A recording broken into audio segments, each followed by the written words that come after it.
ورحمۃ اللہ وبرکاتہ۔ ماشاءاللہ سبھی لوگ سو چکے ہیں۔ السلام علیکم ورحمۃ اللہ وبرکاتہ۔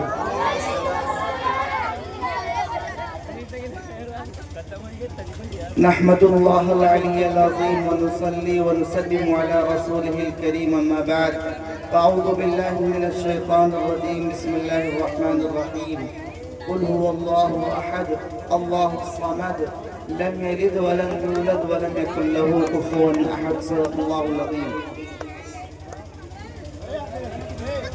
انتہائی قابل مبارکباد ہیں ہمارے چھوٹا بھائی جناب مولانا عبد الملک صاحب، جو انتہائی قربانیوں کے ساتھ بڑی محنتوں کے ساتھ اپنے برسنگ پھول کو بہت ہی اپنے قیمتی اوقات سے محنتوں سے بہت ہی قیمتی بنا رہے ہیں اور بچوں کے مستقبل کو اور برسنگ پھول کے مستقبل کو بالکل روشن اور تابناک بنا رہے ہیں۔ اس کے بعد انتہائی قابل مبارکباد ہیں وہ مائیں، وہ بہنیں، وہ والدین جنہوں نے اپنے بچوں کو دین کی محنت کے لیے، قرآن پڑھنے کے لیے اور ان کو مستقبل میں دین کی خدمت کے لیے ان کے وقت کو فارغ کر کے دین کے لیے انہوں نے مدرسے میں داخل کیا۔ اللہ تعالیٰ سب کی محنتوں کو قبول فرمائے۔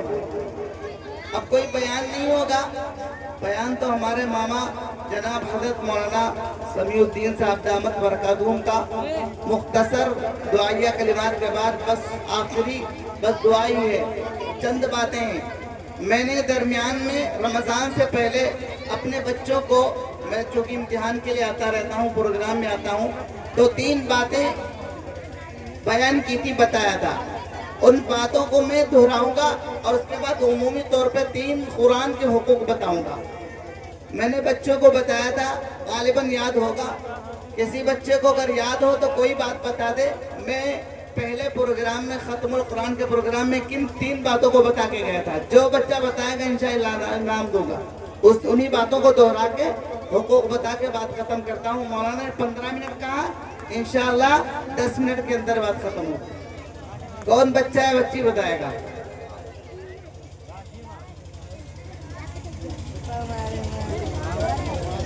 کوئی ایک بات بتا دے۔ میں نے کہا تھا میں امتحان کے لیے آؤں گا، جو باتیں بتائے گا تو اس کو انعام بھی دوں گا۔ اتفاق ہے کہ رمضان میں قرآن سنانے کے لیے باہر چلا گیا تو امتحان میں مولانا نے مدعو تو کیا لیکن آ نہیں سکا۔ چلو میں دہرا دیتا ہوں، اگلے پروگرام میں بھی یاد رکھنا اور امتحان میں بھی یاد رکھنا اور ہمیشہ تا زندگی یعنی مکمل اپنی زندگی میں یاد رکھنا۔ کوئی ہے؟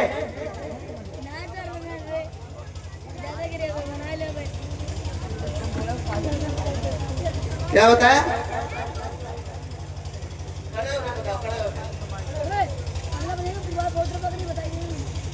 ہاں ماشاءاللہ، ایک بات بتائیے اور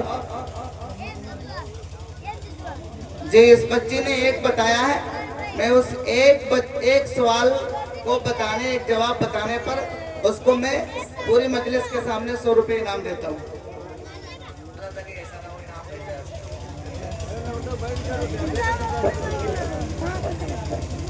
آگے آ جاؤ، ماشاءاللہ دوسری یاد کرو، 100 اور لے جاؤ۔ ابھی مولانا عبد الملک صاحب نے انعامات سے نوازا۔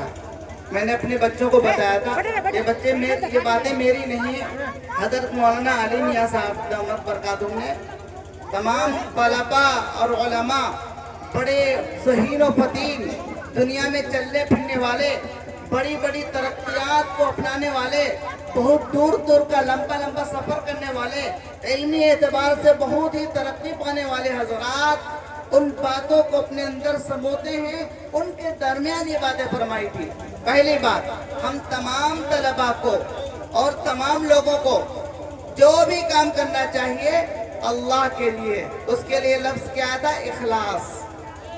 کیا بتایا تھا؟ کیا بتایا تھا؟ اخلاص۔ یعنی ہمارا جو بھی کام ہو وہ اللہ کے لیے ہو۔ کس کے لیے؟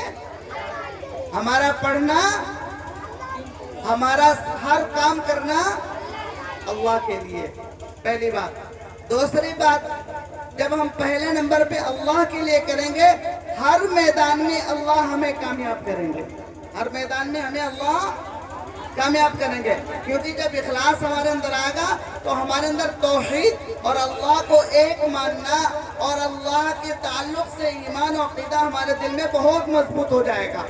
ہمیں دنیا میں کوئی ہرا نہیں سکتا، ہمیں دنیا میں کوئی ہرا نہیں سکتا۔ اس لیے ہم تمام طلباء کو یہ بات ہمیشہ یاد رکھنی ہے کہ اپنے دل میں اخلاص رکھنا ہے۔ جو بھی کام کرنا ہے کس کے لیے؟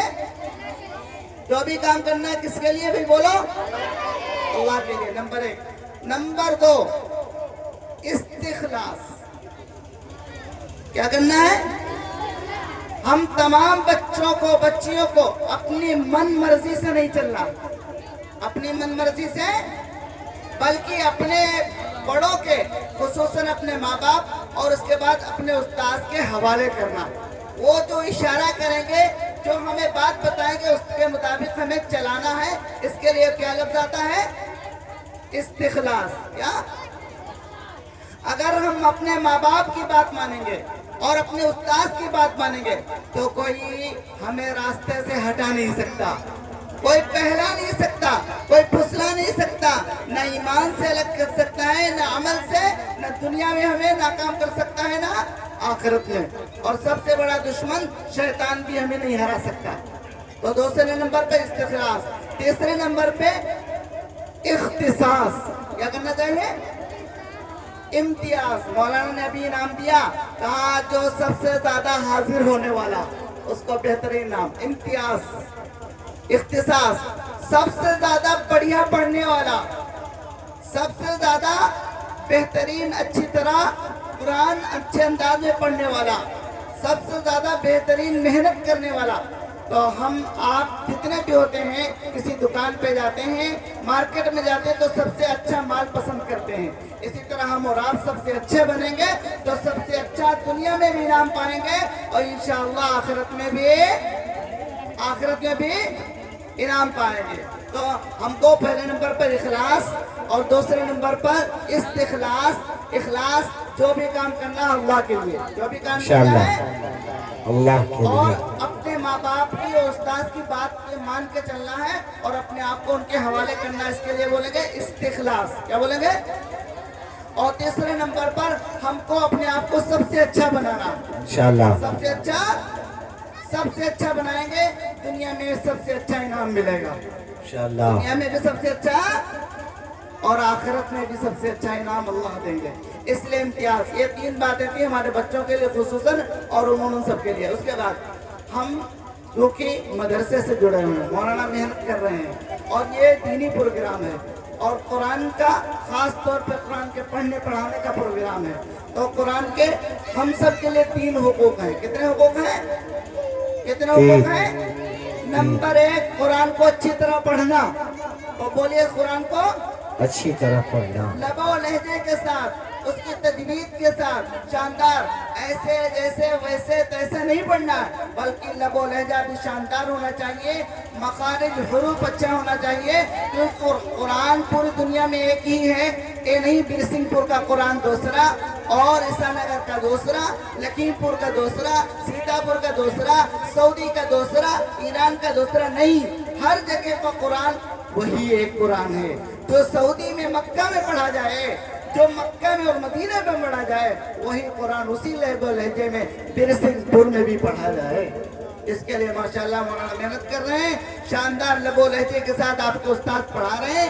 اس لیے سب کو شاندار انداز میں قرآن کو اچھی طرح پڑھنے کو سیکھنا، سیکھیں گے انشاءاللہ سیکھیں گے انشاءاللہ۔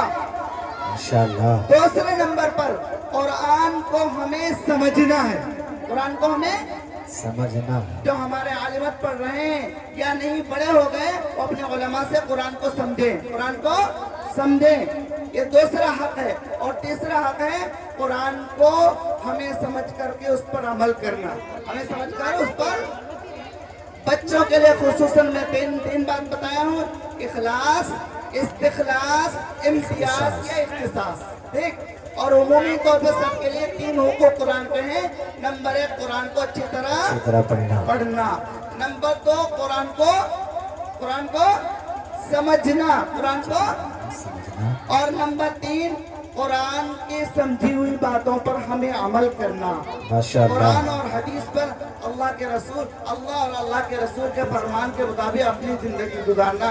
میں انہی چند باتوں پر اپنی بات کو ختم کرتا ہوں۔ وآخر دعوانا ان الحمدللہ رب العالمین، اللہم وفقنا لما تحب وترضى واجعل آخرتنا خیرا من الاولى۔ ماشاءاللہ، حضرت والا نے 6 بات